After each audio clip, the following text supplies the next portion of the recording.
Salut à tous et bienvenue dans cette nouvelle vidéo. Aujourd'hui, on va parler de substrat énergétique, de performance et du rôle de l'entraînement et de la nutrition dans l'utilisation de ces substrats. Donc c'est un sujet qui est relativement large, mais ça va nous permettre de couvrir plusieurs choses. Ok. Dans un premier temps, répondre à une question que peut-être beaucoup se posent. Est-ce que je dois par moment restreindre mes apports de glucides afin de mieux utiliser les lipides et être plus performant? Ou au contraire, est-ce que je ne dois pas le faire? Comment je dois faire pour utiliser un maximum de glucides lors de mes compétitions? Est-ce que je dois le faire? Est-ce que c'est bien? Bref, tout un tas de questions qui peuvent se poser autour de la nutrition et des apports énergétiques à l'entraînement ou en compétition. Donc on va voir ça ensemble, on va prendre le temps de tout décortiquer, on va voir ce que la science nous dit, comment on doit l'interpréter, et ce que moi, et à la fin je vous dirai ce que moi je vous conseille pour maximiser l'utilisation de vos substrats et donc votre performance et aussi de votre santé puisque ça va avec. Ok. Donc l'idée ici n'est pas de parler de nutrition du quotidien, mais bien de parler de nutrition à l'entraînement. Ok. Alors, première chose qu'il faut comprendre, c'est qu'on a deux principaux substrats énergétiques. C'est-à-dire que votre organisme, pour produire une contraction musculaire, donc un mouvement, va utiliser des substrats énergétiques. Et les deux principaux substrats énergétiques qu'on va utiliser, ce sont les lipides ou les graisses, puis les glucides ou les sucres, si vous préférez. Et donc, cette utilisation des deux substrats évolue selon l'intensité. D'accord? On va d'abord parler d'intensité. Ensuite, on parlera du temps et d'autres choses. Donc, quand on parle d'intensité, ici, je vous ai mis un petit schéma. Donc, en dessous, vous avez une puissance en watts, donc qu'on matérialise, voilà, qui représente un effort en cyclisme matérialisé par des watts. Ok. D'un côté, on a l'utilisation des glucides, donc à gauche, et l'utilisation des graisses à droite. Donc ce qu'on voit, c'est que plus l'intensité augmente, et enfin, quand l'intensité augmente, on a un changement dans l'utilisation des deux substrats. Donc pour ce qui est des graisses, on voit une augmentation progressive, une forme de stabilisation, une sorte de pic qu'on atteint, puis une baisse progressive. Pour ce qui est des glucides, on voit une hausse progressive quasi continue et relativement linéaire. Donc en haut, vous avez un schéma pour un athlète bien entraîné et en dessous pour un athlète peu entraîné. Donc naturellement, les différentes utilisations des substrats vont changer, déjà parce que les athlètes n'ont pas les mêmes capacités en termes de watts, donc forcément ils vont être plutôt à haute intensité. Bref, ici c'est pas ce qu'on veut retenir, ce qui nous intéresse c'est l'évolution de l'utilisation de ces deux substrats. Donc globalement, plus l'intensité augmente, plus l'utilisation des graisses augmente dans un premier temps, se stabilise puis descend.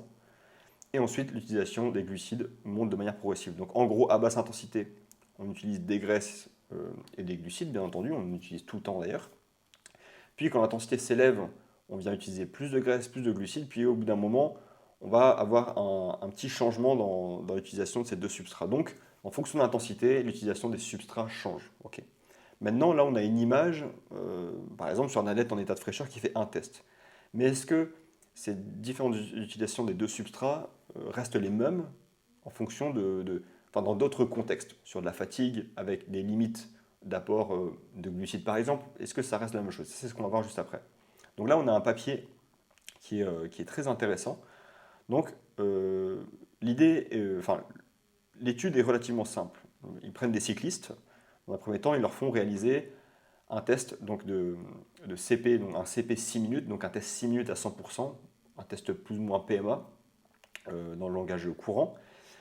Ensuite, dans un second temps, donc ça leur permet d'avoir le 6 minutes en état de fraîcheur. Puis plus tard, ils réalisent une séance de 4 heures avec 9 fois 1 minute à 120% de la puissance 6 minutes. Donc comprenez 9 fois 1 minute plutôt en zone 6, donc quelque chose quand même de très intense, relativement difficile. Pendant ces 4 heures-là, ils consomment 100 grammes de glucides par heure. Et ensuite, ce qu'ils regardent sur cette étude-là, c'est déjà l'évolution des capacités sur 6 minutes. Donc c'est-à-dire qu'à la fin du test, ils re-réalisent un test 6 minutes pour voir comment a évolué leur puissance sur 6 minutes dans un état de fraîcheur, puis un autre jour, après 4 heures, sur fatigue. Ok. Et pendant ces 4 heures-là, ils contrôlent également l'utilisation des deux substrats, les lipides et les glucides. Et c'est ça qui nous intéresse, puisque nous, on veut savoir est-ce que ces substrats, en fait, la consommation reste fixe, enfin, les différentes utilisations restent fixes, ou est-ce qu'elle est modifiée dans le temps? Okay. Et quelle quelle relation on peut obtenir avec tout ça. Donc déjà, ce qu'on voit, c'est qu'après ces 4 heures, quand ils refont leur test 6 minutes, on a une baisse moyenne chez les cyclistes de 10%. Donc pour certains, ça va être plus, pour d'autres, ça va être moins. Ça va dépendre de plusieurs choses, de la durabilité des athlètes, etc. Mais la moyenne, c'est de 10%, ce qui semble totalement cohérent après 4 heures et 9 fois une minute à haute intensité. Quand on regarde l'utilisation des substrats, ce qu'on voit, c'est que pour les glucides, on a une baisse de la consommation des glucides entre la première heure et la quatrième heure. Donc malgré l'utilisation de 100 grammes de glucides par heure, on a quand même une baisse de la consommation des glucides progressive pendant les 4 heures. Pour les lipides, on voit le phénomène inverse. C'est-à-dire qu'au début, on a une consommation des lipides relativement faible, puis une hausse progressive pour avoir une moyenne de hausse de 68% entre la première heure et la quatrième heure. Alors pourquoi? Simplement parce que les glucides, pour l'organisme, sont le carburant le plus efficace. C'est-à-dire qu'on lui demande de produire de l'énergie, encore plus quand c'est de la haute intensité. Pour lui, les glucides vont être beaucoup plus efficaces. Le problème, c'est qu'ils sont là en quantité limitée. On peut en apporter de manière exogène. Donc exogène, c'est en apportant par la nutrition, par des gels, par des boissons. Mais le problème, c'est qu'on n'arrivera pas à couvrir l'entièreté de nos dépenses. Par contre, les lipides, eux, sont présents en grande quantité, mais ils sont beaucoup moins efficaces. C'est-à-dire que utiliser des lipides, c'est comme un carburant en grande quantité, qui est présent en grande quantité, mais qui est peu efficace pour la production d'énergie, et encore plus quand c'est à haute intensité. Donc là, ce qui se passe, c'est que pendant ces 4 heures, puisque les réserves de glycogène se réduisent, et que même avec un apport assez massif de glucides, de 100 grammes par heure, on n'arrive pas à combler naturellement cette baisse des réserves de glycogène. Et donc, on va avoir d'un autre côté une hausse de l'utilisation des lipides. Donc voilà. Donc, ce qu'on voit, c'est que finalement, l'utilisation des deux substrats ne reste pas la même dans différents contextes. C'est-à-dire que même si, par exemple, en manipulant la nutrition, donc en mangeant peu de glucides, par exemple, pendant 24 ou 48 heures, on verrait une hausse de la consommation des lipides. Mais pourquoi? Parce que on aurait moins de glucides disponibles. Donc le corps utiliserait plus de lipides, mais on serait moins performant puisqu'on aurait un substrat moins efficace. Okay, donc le corps, il va choisir selon la disponibilité. Si les glucides sont disponibles, il va les prendre, il va favoriser leur utilisation parce que c'est un carburant efficace. Par contre, si les glucides, si la disponibilité des glucides, les réserves de glycogène vraiment baissent, et ben en fait, il va augmenter l'oxydation des graisses, mais ça va être forcément au prix d'une puissance et d'une intensité moindre. Donc on va être juste moins performant. D'accord? Donc ça, c'est ce qu'on voit. Donc voilà un peu l'utilisation des deux principaux substrats et également ça nous permet de voir comment ça évolue dans le temps et sur la fatigue. Donc les glucides sont les plus efficaces, mais leur quantité est limitée. Et voilà, le changement dans l'utilisation des substrats, il est inévitable, même avec des apports en glucides massifs. C'est-à-dire que même avec 120 grammes par heure, de toute manière, vous ne comblerez pas vos dépenses. Okay, donc, en gros, il faut, pour être performant, il faut être capable d'utiliser et d'oxyder des glucides au maximum via un apport exogène, parce que de toute façon, on n'arrivera pas à couvrir nos dépenses. Par contre, si on est capable d'en consommer beaucoup et de bien les oxyder par des gels et des boissons, on va pouvoir réduire cette baisse de disponibilité des glucides et potentiellement garder un peu plus de performance longtemps. Okay, et utiliser les graisses efficacement et en bonne quantité, ça peut être aussi intéressant. Pourquoi? Parce que si au début de votre effort, ou à plus basse intensité, vous êtes capable d'utiliser plus de graisse, vous allez forcément utiliser moins de glucides. Okay, donc l'athlète qui utilise, par exemple l'athlète débutant ou sédentaire, qui utilise très peu de graisse, va très vite utiliser les glucides. Donc naturellement, il va moins épargner ses stocks, il va avoir une baisse plus rapide dans le temps. Donc en fait, on se rend compte que les deux sont importants. Okay, et c'est ce qu'on appelle la flexibilité métabolique. Être capable de consommer et d'oxyder beaucoup de glucides, et la même chose avec les lipides. Voilà. Maintenant, on va parler de fat max. Donc, on a parlé de l'utilisation des graisses. On va voir comment ça fonctionne un petit peu et quel est ce fameux fat max dont on entend beaucoup parler. Donc, ici, on a une courbe de l'utilisation des graisses, toujours pareil avec de la puissance. Donc ici, on parle d'intensité donc absolue et pas relative. Okay, relative, ça serait en pourcentage de VO2 max.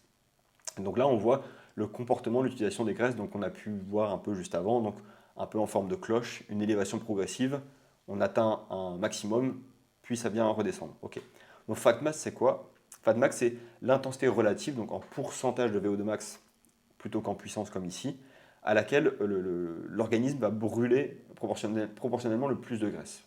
Donc ici, on voit que pour l'athlète, c'est à 235 watts où il brûle le plus de graisse. Ok. Ensuite, il y a plusieurs choses. Il y a aussi ce qu'on appelle le fat ox, donc le fat oxidation rate, donc c'est la quantité de graisse oxydée à une certaine intensité. Et on a le fat ox peak, donc le pic absolu de graisse oxydée à un moment donné. Donc finalement, ce qu'il faut imaginer, c'est que ici, on voit le comportement de la consommation des graisses, mais on pourrait très bien avoir le même comportement, mais sur des quantités plus élevées. Donc pour avoir une cloche ici, puis une note au-dessus, où finalement on a des consommations de graisse bien plus importantes, mais avec le même comportement. Donc le fat max serait à la même intensité, mais à ce fat max-là, on utiliserait beaucoup plus de graisse.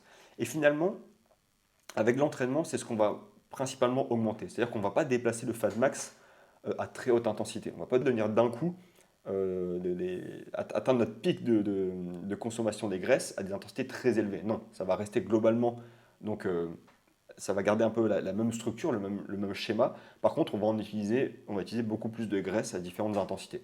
Et ça, ben, vous l'avez compris, c'est intéressant parce que ça permet d'épargner les réserves de glycogène. Maintenant, la question, c'est comment on améliore le fat max? Donc la réponse facile, c'est ah bah on s'entraîne au fat max. Sauf que non, parce que la physiologie c'est un peu plus compliqué, l'entraînement c'est un peu plus compliqué. Ça va un peu plus loin que ça, on va le voir ensemble. Déjà la première chose pour améliorer le fat max, bah, c'est assez simple, on regarde qui aujourd'hui a les plus gros fat max ou fat oxidation. Le mot fat max que j'utilise là, comment améliorer ce fat max finalement n'est pas vraiment la question la plus importante, mais comment améliorer l'oxydation des graisses de manière générale en quantité. Voilà. Donc, première chose, quels sont les athlètes qui ont ces plus gros, enfin ces meilleures flexibilités métaboliques, ces meilleures utilisations, oxydation des graisses? Ben, c'est les athlètes globalement les plus performants. Donc, on s'en doute bien, l'entraînement, surtout l'entraînement d'endurance, naturellement, va provoquer une série de transformations, d'adaptations dans le muscle qui va permettre d'utiliser plus de graisse, de mieux utiliser les graisses. Donc, plus de mitochondries, plus d'enzymes oxydatives pour utiliser les graisses, un meilleur transport des acides gras et donc une utilisation de l'oxygène plus efficace. Ces adaptations vont faire en sorte que vous utilisez mieux les graisses et en plus grande quantité. Donc, c'est vraiment idéal. Donc, ce qu'on comprend, c'est que le premier truc pour améliorer fat max ou l'utilisation des graisses de manière générale, ben, c'est l'entraînement. Ok. Et ensuite, l'entraînement spécifique va jouer un rôle, mais on en parlera peut-être un peu plus tard. Maintenant, que penser donc, des stratégies nutritionnelles? On a parlé un peu du débat des approches low carb et high carb. Et donc là, on va essayer de répondre à la question des pros low carb, donc ceux qui veulent manipuler l'utilisation des glucides pour améliorer les adaptations, les capacités à oxyder les graisses. Donc en gros, on ne joue pas que sur l'entraînement, on joue aussi sur comment on va consommer des glucides pour essayer d'améliorer ces adaptations et être encore plus efficace dans l'utilisation des graisses. Si c'est possible. Voilà, ça c'est encore autre chose. Donc première chose, dans les stratégies pour améliorer l'oxydation des graisses, on ne va pas revenir dessus, mais l'entraînement. Voilà, ça c'est vu et revu. L'entraînement, augmenter la quantité et les capacités de vos mitochondries, globalement, vont vous permettre d'être plus efficace dans l'utilisation des graisses. C'est vraiment le truc de l'entraînement. Ok. Ensuite, on va voir l'entraînement à faible disponibilité en glucides, appelé train low. Donc, qu'est-ce que c'est que ce protocole-là? En gros, il est assez simple. Vous faites une séance à haute intensité le soir. Juste après cette séance, vous ne consommez pas de glucides, ok, uniquement des protéines, des lipides. Puis le lendemain matin, vous faites une séance à basse intensité, à jeun. Donc naturellement, avec des réserves de glycogène et une disponibilité en glucides qui est très faible, puisque vous les avez épuisés la veille à haute intensité, vous n'en avez pas consommé après, et vous retournez à jeun. Donc vous avez une disponibilité des glucides très faible, et comme on l'a vu plus haut, quand on a une disponibilité en glucides très faible, ben, on utilise beaucoup de graisse. Donc ça, c'est une stratégie pour améliorer l'oxydation des graisses de manière générale. Ok. Donc, il semblerait que ça fonctionne, mais ce n'est pas sans risque, on verra juste après. Ensuite, on a le régime pauvre en glucides, donc le fameux cétogène. Voilà, donc il va augmenter votre consommation des graisses, votre oxydation des graisses, mais le problème c'est que vous n'aurez plus de glucides disponibles, donc vous serez de toute manière moins performant. Et si vous avez bien suivi, vous avez bien compris que augmenter l'oxydation des graisses, ce n'est pas le but final. Le but final, c'est d'être plus performant. Et l'oxydation des graisses va juste vous permettre finalement d'épargner les réserves de glycogène et d'être plus performant à la fin. Donc ce régime-là, on n'a pas de preuve qui nous montrerait qu'on serait plus performant avec ça. En fait, c'est un peu du... Voilà, sur le papier, ça peut être sexy, on se dit on mange plus de glucides, on devient une machine à brûler les graisses, comme l'appellent les pros, les pros cétogènes, mais dans les faits, ça marche pas comme ça. Regardez, ne serait-ce qu'à haut niveau, qui pratique un régime cétogène. Bon, personne, parce que... Et c'est même au niveau santé, je vous le déconseille très fortement. Ok, ne faites pas ça, vraiment. Ensuite, on a le jeûne avant l'effort, donc partir courir à jeun, par exemple. Donc ça, pareil, ça va augmenter temporairement l'oxydation des graisses, mais on n'aura pas d'effet, globalement pas d'effet durable. Maintenant, je ne vous dis pas de ne pas le faire, dans le sens où ça peut être pratique. C'est-à-dire que le matin, vous avez peu de temps, vous vous levez, vous allez courir à jeun, pas forcément pour utiliser plus de graisse, enfin pour améliorer l'utilisation des graisses, mais plutôt par souci pratique. Il n'y a pas de souci, mais voilà. Mais en gros, n'espérez pas avec ça améliorer vraiment l'oxydation des graisses. Et ensuite, on a les différents suppléments, donc fat burner, l'utilisation de caféine, etc., qui ont des effets faibles et transitoires et sans impact réel sur la performance. Donc globalement, les seules choses qui vont avoir un réel impact sur notre capacité à utiliser, à oxyder plus de graisse, c'est l'entraînement, vraiment, premier truc de très loin. Et ensuite, on a l'approche Twain Law qui semblerait pouvoir fonctionner, mais elle n'est pas sans risque. Pourquoi? Ce qu'il faut comprendre, c'est qu'un athlète d'endurance utilise beaucoup d'énergie au quotidien. Plus il s'entraîne, plus il va utiliser de l'énergie. Et le problème, c'est qu'on voit dans ces sports d'endurance là qu'on a déjà beaucoup de problèmes de personnes qui ont des déficits chroniques énergétiques, qu'on appelle les RED-S. C'est-à-dire que sans vraiment le sentir, hein, sans vraiment le vouloir, il manque de consommation de glucides. Ça ne vient pas que des calories, ça vient aussi simplement des glucides.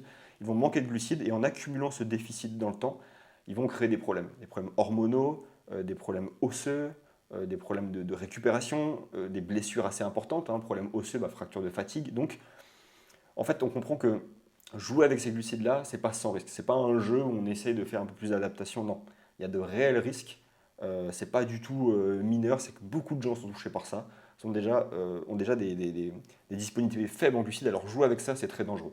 Donc les risques, c'est créer ce déficit énergétique, se blesser, et finalement, en fait, avec ces stratégies-là, qui vont créer de la fatigue, qui vont vous comprenez bien que l'approche Twain Law, donc de faire une séance à haute intensité, pas manger de glucides et se réentraîner à jeun le lendemain, c'est extrêmement stressant. Ok, donc même si vous obtenez un petit peu plus d'adaptation, que ça fonctionne, en fait, quel va être le coût en termes de fatigue?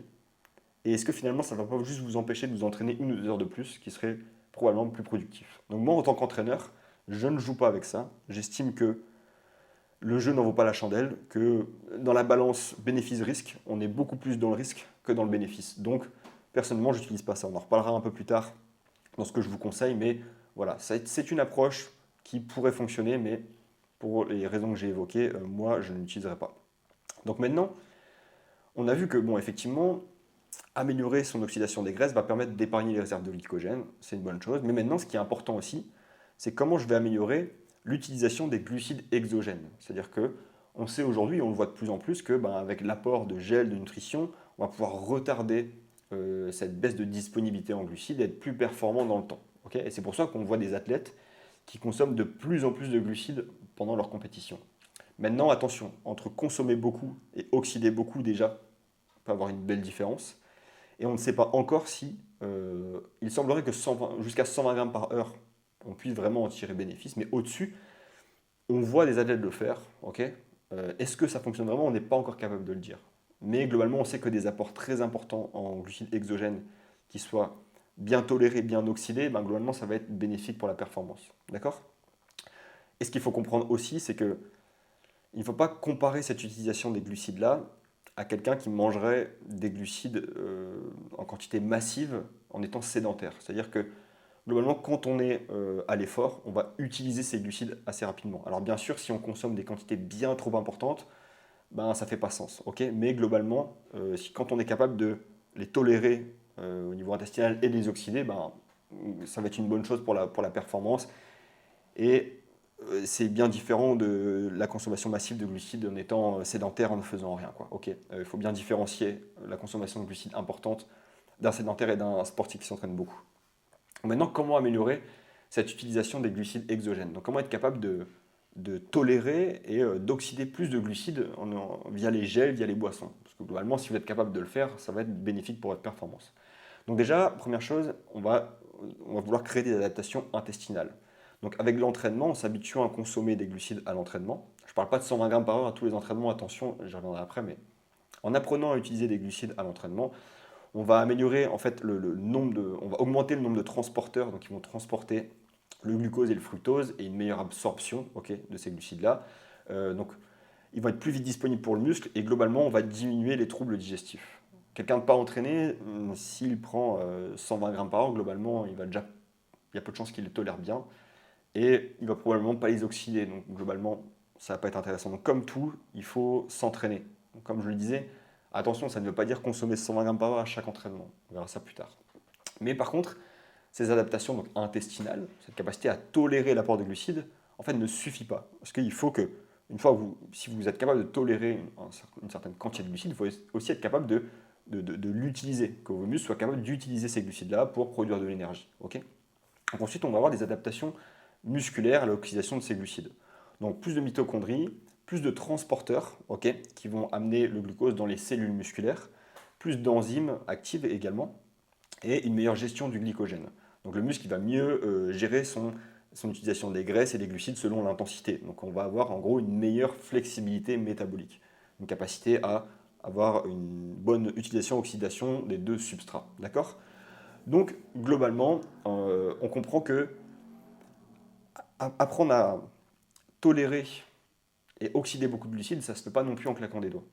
Vous avez besoin de vous entraîner donc, à consommer ces glucides-là. D'accord. Donc, ces adaptations intestinales et musculaires, elles permettent d'absorber et d'utiliser plus efficacement le glucose. Donc en fait, on va améliorer la tolérance digestive, puis l'oxydation des glucides et donc l'économie du glycogène pendant l'effort. Quand vous êtes capable de tolérer et d'oxyder beaucoup de glucides de manière exogène, vous allez globalement épargner les réserves de glycogène que vous avez. Donc vous allez retarder cette baisse et donc potentiellement cette baisse de performance. D'accord.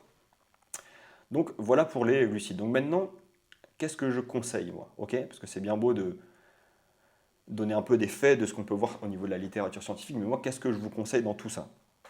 Première chose, pour améliorer l'oxydation des graisses, je ne conseille pas de stratégie nutritionnelle. Si vous voulez tenter ces stratégies, donc train low, donc de faire une séance à haute intensité, pas consommer de glucides et le lendemain matin s'entraîner à jeun à basse intensité, faites très attention. Moi, je n'utilise pas cette approche-là, parce que pour moi, il y a trop de risques. Maintenant, si vous êtes un athlète qui vous vous entraînez peu, vous avez peu de temps pour vous entraîner, vous cherchez à maximiser des adaptations avec d'autres stratégies, si vous voulez l'essayer, essayez-le, mais globalement, en termes de fatigue, même si vous n'avez pas le temps de vous entraîner beaucoup, c'est pour certaines raisons, ça veut dire que vous avez peut-être un travail qui vous prend du temps, une famille, tout ça.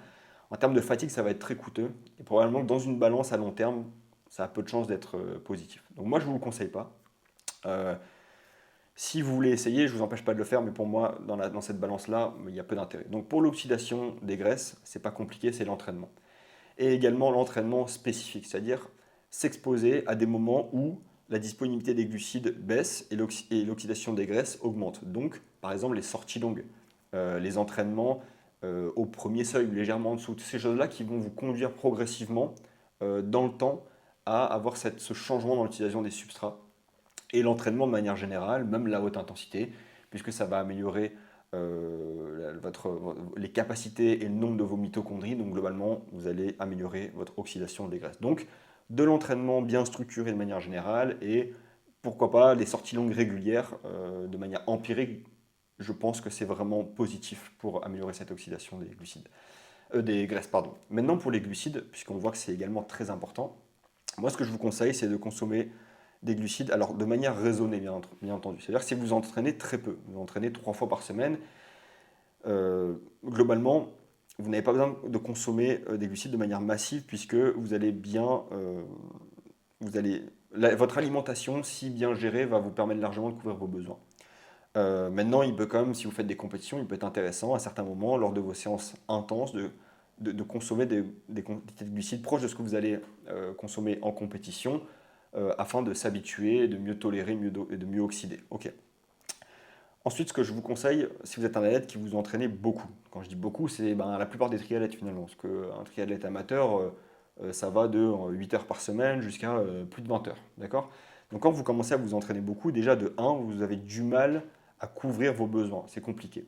Et le problème, c'est que si vous ne consommez pas assez de glucides pendant vos séances d'entraînement, vous n'arriverez de toute manière jamais à les combler par l'alimentation. Je vous donne un exemple.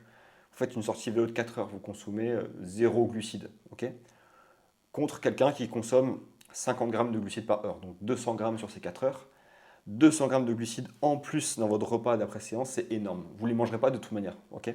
Donc vous allez potentiellement créer un déficit. Donc si vous entraînez beaucoup, consommez des glucides à quasiment tous les entraînements, sauf peut-être ceux qui sont très courts, ok? Peut-être les footings de 45 minutes, 1 heure, c'est peut-être pas nécessaire, mais sur tous les entraînements, consommez des glucides, mais de manière raisonnée. Ok, si c'est juste de la très basse intensité, peut-être que 30 grammes par heure, ça suffit. Si jamais vous commencez à faire des sorties longues, mais à basse intensité, montez à 50-60. Si vous faites des sorties longues et intenses, commencez à monter sur des quantités vraiment élevées pour déjà limiter votre déficit, pour éviter un déficit chronique, et de deux, pour apprendre à tolérer et bien utiliser vos glucides. Donc, finalement, sachez jouer avec les différentes quantités de glucides par heure selon vos besoins du moment et vos objectifs. Donc ne partez pas dans les extrêmes, ne partez pas dans le cétogène parce que je veux devenir une machine à brûler des graisses, ça ne fait pas sens et on n'a pas de preuves qui nous montrent que c'est positif. Ne vous limitez pas en termes de consommation de glucides pour espérer créer plus d'adaptation en termes de consommation de lipides, puisque vous allez prendre des risques. Ok, vous allez prendre des risques de blessures, de problèmes hormonaux et tout. Vous n'avez pas d'intérêt, l'entraînement fera son travail. D'accord? Et puis, en termes de glucides, ensuite, pour les compétitions, faites quelques entraînements où vous allez, donc, qui sont proches de ce que vous allez retrouver en compétition, avec des intensités assez proches, assez longs, avec des quantités de glucides importantes pour apprendre à votre système, pour apprendre à tolérer ces glucides et aussi à bien les oxyder. Donc voilà, donc finalement, on n'a pas besoin de polariser les approches, on n'a pas besoin de faire soit du low carb cétogène ou du high carb 120 grammes par heure partout. Aucun des deux ne fait sens, ok? On a juste besoin d'un bon équilibre et d'une bonne compréhension de tout ça. Donc voilà. Merci à vous d'avoir regardé cette vidéo et à bientôt.